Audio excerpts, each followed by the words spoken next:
Hello everyone, welcome to our YouTube channel Shiksha Alliance. Today we are going to start our daily current affairs session in which we will cover important news from several newspapers, PIB and various government sources. So let's begin our session. Our first topic is salt marshes. हम जानेंगे salt marshes के बारे में. More than 90% of the world's salt marshes may be lost to sea level rise by the end of the century, according to a study by scientists from the Marine Biological Laboratory. तो जो एक study है जिसको किया गया था marine biological laboratory के scientist के द्वारा, उनके अनुसार मोर देन 90% जो वर्ल्ड का सॉल्ट मार्शेस है वो लॉस हो जाएगा सी लेवल राइज के कारण इस सेंचुरी के अंत तक. Salt marshes are coastal wetland that are flooded and drained by salt water brought in by the tide. जो salt marshes होता है वो coastal wetland होता है जो कि flooded हो रहा है और drained हो रहा है salt water के कारण, जो कि tide के कारण आता है. They are found in intertidal zone along coastline, usually in protected areas such as estuary और bays. ये ज्यादातर पाए जाते हैं इंटरटाइडल जोन पे, जैसे कि आपका कोस्टलाइन के पास, यूजुअली प्रोटेक्टेड एरिया में जैसे कि estuary या बेस के पास. They are dominated by grasses and other salt-tolerant plants such as sages, cordgrass, rushes and mangrove. और ये जो है डोमिनेट यहाँ पे ग्रासेस का होता है और कुछ सॉल्ट टॉलरेंट प्लांट भी पाए जाते हैं जैसे कि सेजेस हो गया, कॉर्डग्रास हो गया, रसेस हो गया, मैंग्रोव्स हो गया. They have nutrient-rich soil that are often anoxic, depleted of oxygen due to high level of organic matter. और इनके पास जो है ये न्यूट्रिएंट रिच सॉइल होता है, इस कारण वो ऑफन एनॉक्सिक होता है यानी डिप्लीटेड ऑफ ऑक्सीजन इनके high level of organic matter के कारण. They are important habitat for many species of fish, birds and other wildlife and provide valuable ecosystem service such as erosion control and water filtration. और ये important habitat है बहुत सारे species of fish, birds और other wildlife के लिए, और ये provide करते हैं valuable ecosystem service को जैसे कि erosion control, water filtration हो गया. They are threatened by sea level rise, coastal development, pollution and climate change. और ये threatened है sea level rise, coastal development, pollution और climate change के कारण. The movement of salt marshes is obstructed by sea level rise, anthropogenic activity and geographical factor. और जो movement है salt marches का ये ऑब्स्ट्रक्ट हो रहा है आपका सी लेवल राइज के कारण, एंथ्रोपोजेनिक एक्टिविटी और जियोमॉर्फिकल फैक्टर के कारण. A sea wall that protect a home from inundation will prevent a wetland from naturally migrating to higher ground. जैसे कि आपका एक जो सी वॉल है ये प्रोटेक्ट करता है होम को इनुडेशन से और प्रिवेंट करता है वेटलैंड को नेचुरली माइग्रेट होने से हायर ग्राउंड में.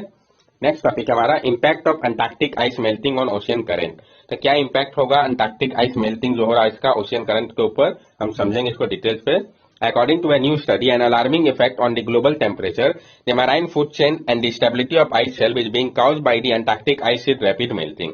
एक जो नया स्टडी है, एक अलार्मिंग इफेक्ट देखा जा रहा है ग्लोबल टेम्परेचर के कारण, जो मैराइन फूड चेन है और जो स्टेबिलिटी है आइस शेल्फ का, इसके ऊपर प्रभाव पड़ रहा है अंटार्कटिक आइस शीट के रैपिड मेल्टिंग के कारण. बैकग्राउंड को समझते हैं. Ocean current are the continuous, predictable, directional movement of sea water driven by gravity, wind, Coriolis effect and water density. जो ओशियन करंट होता है ये आपके कंटिन्यूअस प्रिडिक्टेबल डायरेक्शनल मूवमेंट होता है सी वाटर का इसमें, जो कि आपका ग्रेविटी, विंड यानी कोरियोलिस इफेक्ट या वाटर डेंसिटी के कारण होता है. This overturning circulation current driven by the movement of denser water toward the sea floor help deliver heat, carbon, oxygen and vital nutrient around the globe. और ये जो overturning circulation या current होता है जो कि ड्राइव होता है मूवमेंट ऑफ डेंसर वाटर के कारण टुवर्ड सी फ्लोर की ओर, ये मदद करता है डिलीवर करने में हीट को, कार्बन, ऑक्सीजन और वाइटल न्यूट्रिएंट को, जो कि राइज होता है बॉटम से ऊपर की ओर पूरे ग्लोब में. They have been relatively stable for thousands of years, but they are now being disrupted by the warming climate. ये जो थे रिलेटिवली स्टेबल थे थाउजेंड्स ऑफ ईयर से, लेकिन अब ये क्या डिसरप्ट हो रहे हैं वार्मिंग क्लाइमेट के कारण. क्या फाइंडिंग पाया गया इस स्टडी में? With temperature rising, fresh water from Antarctica melting ice enter the ocean, reducing the salinity and density of the surface water, diminishing downward flow to the sea bottom. जो temperature बढ़ रहा है इस कारण क्या हो रहा है, जो फ्रेश वाटर है आपका अंटार्कटिक का वो मेल्ट कर रहा है, उसका जो आइस इंटर कर रहा है ओशियन पे, इससे क्या हुआ जो सैलिनिटी है वो आपका कम हुआ, जो डेंसिटी है सरफेस वाटर का ये डिमिनिश कर रहा है डाउनवर्ड फ्लो को सी के बॉटम तक. Deep water circulation in the Antarctic could weaken by 40% to 2050 at twice the rate of decline in North Atlantic. और जो डीपन वाटर सर्कुलेशन है अंटार्कटिक का ये आपका वीकेंड होगा 40% तक 2050 तक, और ये ट्वाइस है रेट ऑफ डिक्लाइन का नॉर्थ अटलांटिक के कंपैरिजन पे. The effect of melt water on global ocean circulation. क्या इफेक्ट पड़ रहा है मेल्ट वाटर का ग्लोबल ओशियन सर्कुलेशन के ऊपर? Disrupt the base of food chain. ये डिसरप्ट कर रहा है जो बेस है आपका फूड चेन का. At the southern ocean support about 3/4 of global phytoplankton production, impact the marine ecosystem. जो आपका साउथर्न ओशियन है ये सपोर्ट करता है 3/4 ग्लोबल फाइटोप्लैंक्टन प्रोडक्शन, अगर आप समझ सकते हैं कितना ज्यादा, और ये इम्पैक्ट कर रहा है इस कारण मैराइन इकोसिस्टम को. Living more CO2 in the atmosphere, और ये और ज्यादा CO2 को एटमॉस्फेयर पे छोड़ रहा है। The ocean would not be able to absorb as much CO2 as it upper layer become more stratified. जो ओशियन है वो नहीं एबल कर पा रहा है एब्जॉर्ब कर पाना और ज्यादा CO2 को, जैसा कि पहले हो पा रहा था। अपर लेयर जो है वो और ज्यादा स्ट्रेटिफाइड हो गया है। यहाँ पे आप देख सकते हैं, समझ सकते हैं, जो मेल्टिंग पोरस आइस है ये वीकेंड कर रहा है ओशियन कलर को। ये आपका रेड से वार्म सरफेस फ्लो को दिखाया गया, ब्लू से कूल सरफेस फ्लो को लोअर सैलिनिटी दिखाया गया व्हाइट से, और ग्रीन से हाई सैलिनिटी को दिखाया गया है। ये मैराइन स्पीसीज मूव करता है डीपर, ताकि जो पोल है वो वहां से स्केप कर सके राइजिंग टेम्परेचर से। ये आपका पूरा मूवमेंट को दिखाया गया, कैसे कैसे कहां पे मूवमेंट हो रहा है। नेक्स्ट टॉपिक है हमारा फॉरेन ट्रेड पॉलिसी 2023 अनाउंस। तो जो फॉरेन ट्रेड पॉलिसी है 2023 का, इसको अनाउंस किया गया पीआईबी के न्यूज है, काफी इंपॉर्टेंट है। इससे रिलेटेड जितने भी फैक्ट है हम सबको कंसिडर करने की कोशिश कर रहे हैं यहाँ पे। Ministry of commerce and industry launch the foreign trade policy 2023।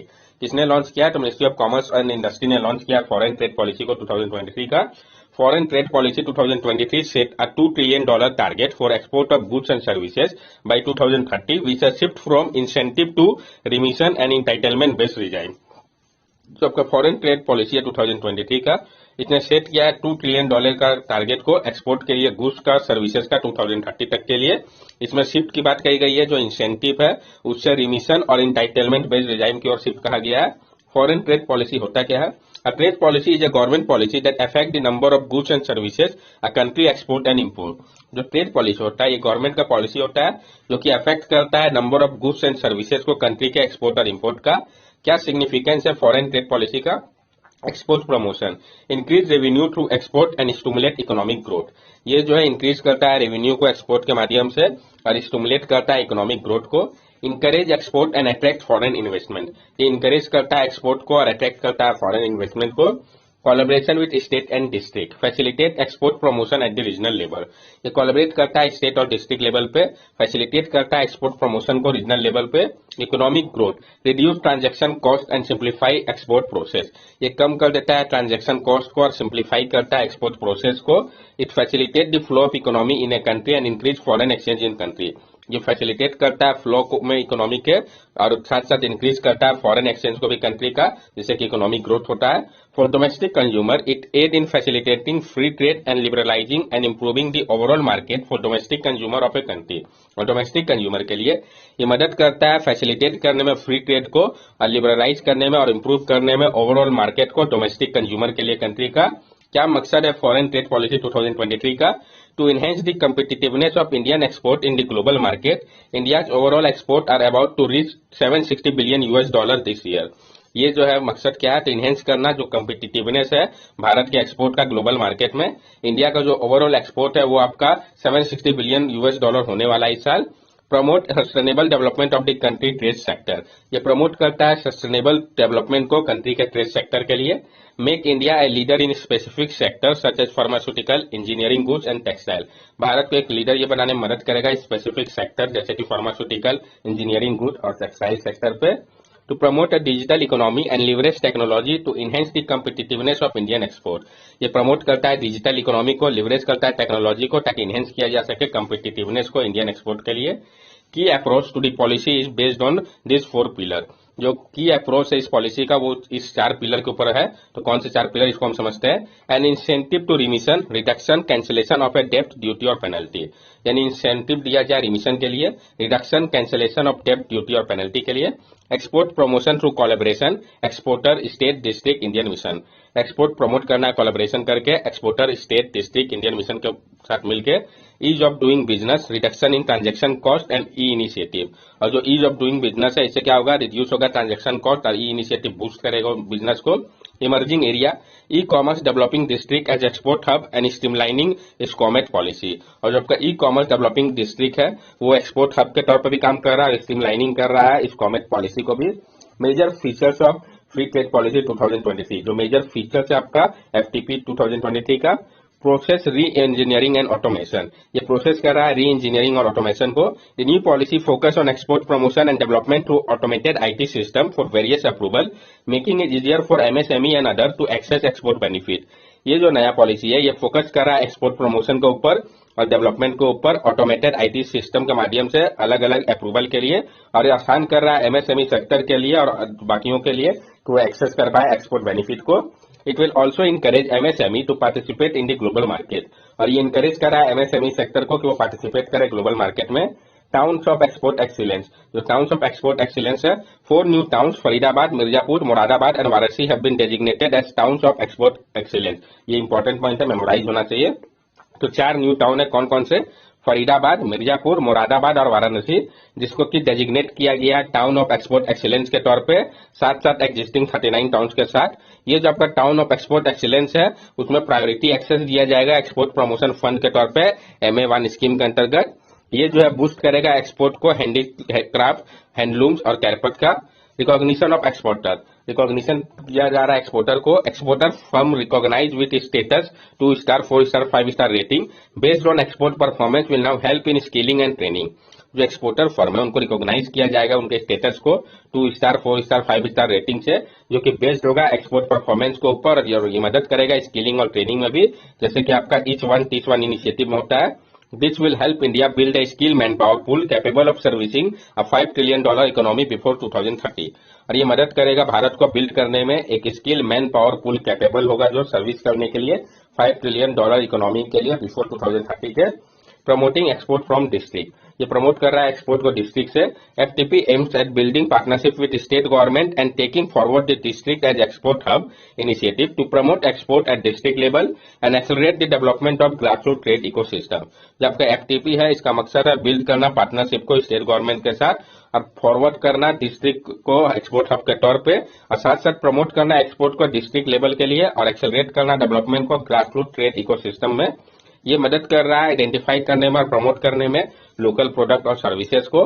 Streamlining SCOMET policy, ये स्ट्रीमलाइन कर रहा है स्कॉमेट पॉलिसी को। India is placing more emphasis on the export control regime to comply with the international treaty and agreement entered into by India। और India जो है वो place कर रहा है और ज्यादा फोकस एक्सपोर्ट कंट्रोल रिजाइम के ऊपर, ताकि वो कंप्लाई कर सके इंटरनेशनल ट्रीटी और एग्रीमेंट को जिसको इंडिया ने किया है। इस कॉमेट के बारे में भी हम जान लें। Special chemical, organic material, equipment and technology, SCOMET items are dual use item having the potential for both civilian application as well as weapon of mass destruction। जब का SCOMET special chemical, organic material, equipment and technology है, ये item dual use item है जिसका potential है दोनों ही civilian application और साथ साथ वेपन ऑफ मास डिस्ट्रक्शन का। A robust export control system in India would provide access to dual-use high-end goods and technology to Indian exporter। जो आपका robust export और कंट्रोल सिस्टम है भारत का, ये प्रोवाइड करता है access dual-use high-end goods and technology को इंडियन एक्सपोर्टर के लिए, साथ साथ फैसिलिटेट कर रहा है एक्सपोर्ट कंट्रोल आइटम टेक्नोलॉजी को SCOMET फ्रॉम इंडिया के अंतर्गत। ये फैसिलिटेट कर रहा है ई कॉमर्स एक्सपोर्ट को। जो FTP 2023 है ये आउटलाइन कर रहा है इंटेंट और रोडमैप को, जो कि स्टैब्लिश करता है ई कॉमर्स हब को और उससे रिलेटेड एलिमेंट को, जैसे कि payment reconciliation, book keeping, return policy, export entitlement. ये मदद कर रहा है इंडियन एक्सपोर्टर को कि वो टैप कर पाए पोटेंशियल को ई कॉमर्स एक्सपोर्ट का और इंक्रीज करे इसके ग्लोबल रिस्क को। Facilitation under the export promotion of capital goods scheme, जो फैसिलिटेशन की बात कही गई है export promotion of capital goods scheme के, इसको हम समझते हैं। तो जो आपका EPCG है, export promotion of capital goods scheme, ये एलो करता है इंपोर्ट को कैपिटल गुड्स का जीरो कस्टम ड्यूटी के साथ एक्सपोर्ट प्रोडक्शन के लिए। इसको फर्दर रैशनलाइज करने की बात कही गई है। जो एडिशनल स्कीम है जैसे कि आपका PM मित्रा स्कीम, उसको ऐड किया गया है क्लेम बेनिफिट के लिए कॉमन सर्विस प्रोवाइडर स्कीम के साथ। Battery electric vehicle, vertical farming equipment, water waste water treatment and recycling, rain water harvesting system and green hydrogen, इन सब को ऐड किया गया है ग्रीन टेक्नोलॉजी प्रोडक्ट में। अब ये एलिजिबल है रिड्यूस एक्सपोर्ट ऑब्लिगेशन के लिए, जो कि आवश्यक होता है EPCG स्कीम में। ये प्रमोट कर रहा है डोमेस्टिक मैन्युफैक्चरिंग को और इंकरेज कर रहा है इन्वेस्टमेंट को कैपिटल गुड्स के लिए। Facilitation under the advance authorisation scheme, जो फैसिलिटेशन की बात कही गई है एडवांस ऑथोराइजेशन स्कीम के, इसको भी हम समझते हैं। एडवांस ऑथोराइजेशन स्कीम प्रोवाइड करता है ड्यूटी फ्री इंपोर्ट को रॉ मटेरियल्स के लिए, जिसको का उपयोग होगा मैन्युफैक्चर करने के लिए एक्सपोर्ट आइटम को। ये जो है अब एक्सटेंड किया गया है एक्सपोर्ट ऑफ अपरेल और क्लॉथिंग सेक्टर के लिए भी। ये प्रमोट कर रहा है डोमेस्टिक मैन्युफैक्चरिंग को और इंकरेज कर रहा है इन्वेस्टमेंट को टेक्सटाइल सेक्टर के लिए। मर्केंटिंग ट्रेड होता क्या है, इसको भी हम समझते हैं।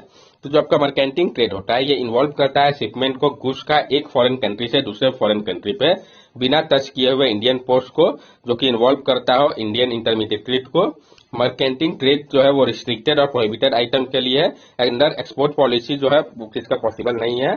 और साथ साथ ये कन्वर्ट करता है फाइनेंशियल सेंटर जैसे कि गिफ्ट सिटी एक्सेट्रा को एक मेजर मर्केंटिक हब के तौर पे, और जो प्लेस है आपका दुबई, सिंगापुर और हांगकांग, इनके साथ एमनेस्टी स्कीम जो है, जैसे कि आपका विवाद से विश्वास इनिशिएटिव है, उसी तरीके से गवर्नमेंट ने इंट्रोड्यूस किया एक special one time amnesty scheme को एक्सपोर्टर्स के लिए, जो कि पूरा नहीं कर पा रहे थे एप्लीकेशन को ईपीसीजी के अंतर्गत और एडवांस ऑथराइजेशन के, वो अब रेगुलराइज कर सकते हैं पेमेंट को सारे कस्टम ड्यूटी के लिए।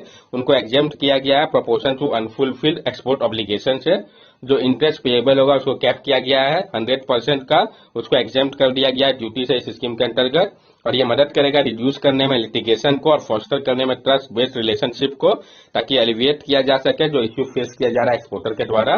प्रीवियस ट्रेड पॉलिसी जो था आपका फॉरेन ट्रेड पॉलिसी 2015 से 20 के समय पे, इसमें मर्ज किया गया है बहुत सारे स्कीम को एक single merchandise export from India scheme के साथ, और सिंप्लीफाई किया गया है नोमेनक्लेचर को एक्सपोर्ट हाउसेस के लिए। ये जो पॉलिसी है ये इंट्रोड्यूस करता है इंसेंटिव को स्पेशल इकोनॉमिक जोन के लिए और रिकॉग्नाइज करता है सक्सेसफुल बिजनेस लीडर को एक स्टेटस होल्डर के तौर पे। जो नया चैप्टर है quality complain and trade dispute, ये इनकॉर्पोरेट कर रहा है कि रिजॉल्व किया जाए ट्रेड डिस्प्यूट को एक्सपोर्टर और इंपोर्टर के बीच में। और मिड टर्म रिव्यू जो है पॉलिसी का, ये इंक्रीज करता है जो स्कोप है आपका MEIS और SEIS का, और इसको एक्सटेंड करता है वैलिडिटी को ड्यूटी क्रेडिट स्क्रिप्ट के लिए भी। That's all for daily current affair session. अगर आपको हमारी वीडियो अच्छी लगी हो तो हमारे चैनल सब्सक्राइब करें, हमारे वीडियो को लाइक करें और ज्यादा से ज्यादा शेयर करें। These are our social media link. From here also you can stay connected with us and give us your valuable feedback. Thank you and have a nice day.